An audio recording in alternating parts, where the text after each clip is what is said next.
In today's video, I'm going to take a technique that you can probably already do on your bike and apply it to getting up and over obstacles. The bonus on top of that is not only is it going to help you get up and onto obstacles, it's going to make another skill even easier to do. So the skill I'm talking about is the endo. You could probably already rock up onto your front wheel.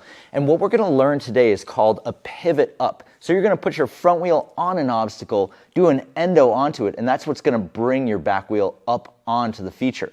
I'm going to teach you a couple different things here, but by the end of it, not only are you going to be able to pivot up onto obstacles like this and maybe even higher, but you're also going to learn how to pivot on your front wheel to move your back wheel around.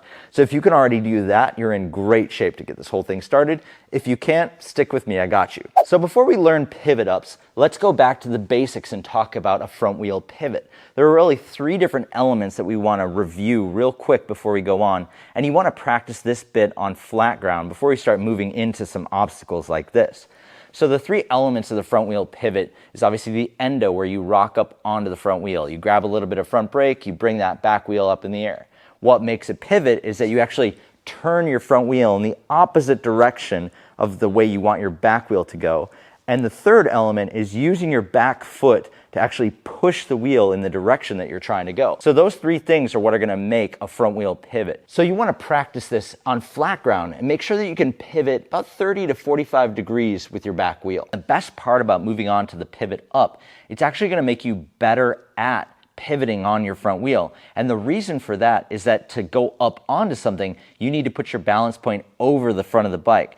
Now, when you want to pivot just on flat ground, the way that you pivot farther on the front wheel is to get over the bike farther so that your back wheel is up in the air longer and has more time to move.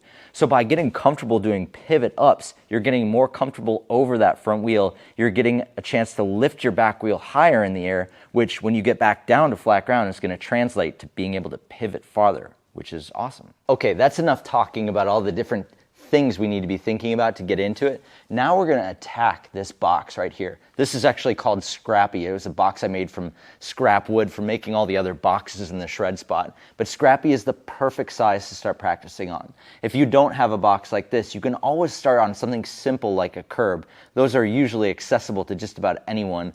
And anything that's about this height or smaller is a great place to get the ball rolling.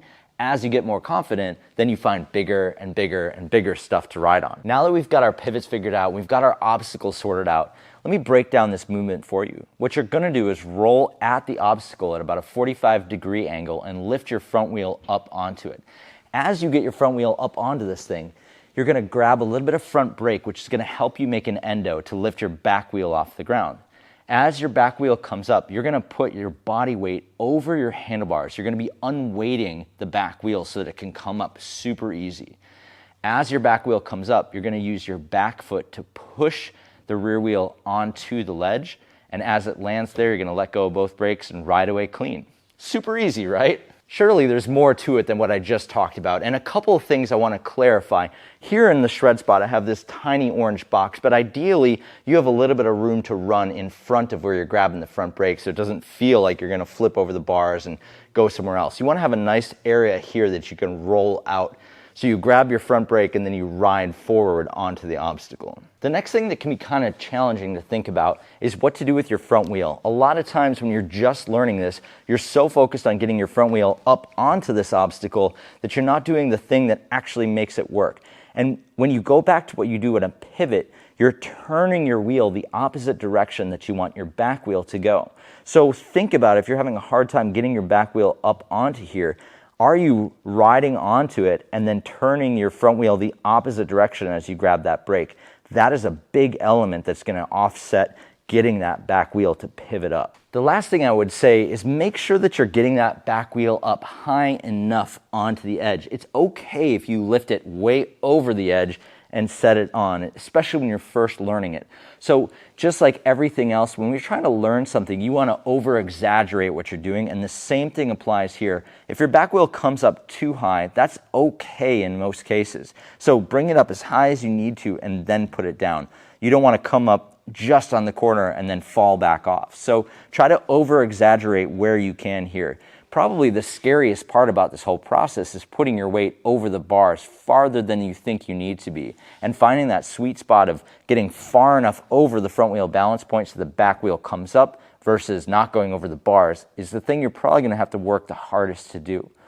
But just think about that front wheel pivot that you did on flat ground, and when you get back to thinking about that, think about even practicing it on flat ground, and think about not just moving it, but lifting it and moving it into that next spot. In fact, if you're struggling getting up on your first obstacle here, whether it's a curb or a box in a warehouse or whatever, maybe go back to flat ground and think about doing the pivot, but intentionally lifting the back wheel up a little bit higher as you're doing the pivot. That's going to help you when you come back to the obstacle. It's going to get you in the right mindset to lift that back wheel up onto the obstacle you're trying to work with. The other thing you might want to try is different approaches to the box. So instead of just coming in at a 45-degree angle, you might try coming in at a tighter angle or a little bit wider angle.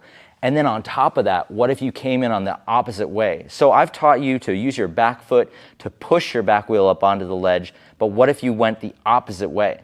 There's some pros and cons to how you approach the ledge, actually. So if you approach it the way I'm teaching you, it's harder to get tighter into the box because your front pedal is going to be in the way. If you go the opposite direction, though, you can get in a little bit closer, but you won't be able to use your back foot to push the bike over in the same way.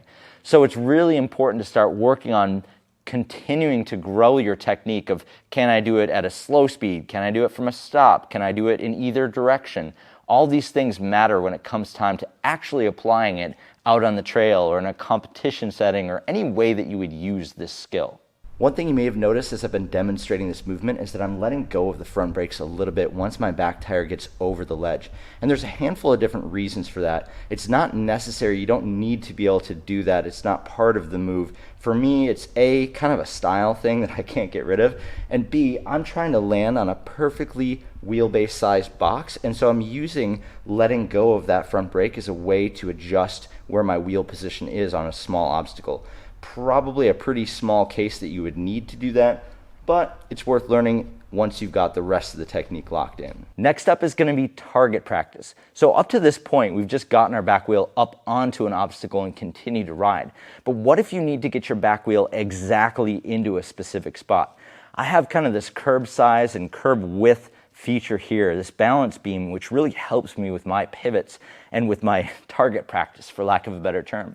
So once you've got this super locked in on a bigger obstacle, maybe try to find a curb or some kind of balance beam like this that you can use. Put your front wheel on it in the same way, but try to land your back wheel perfectly in the middle before you continue to ride on.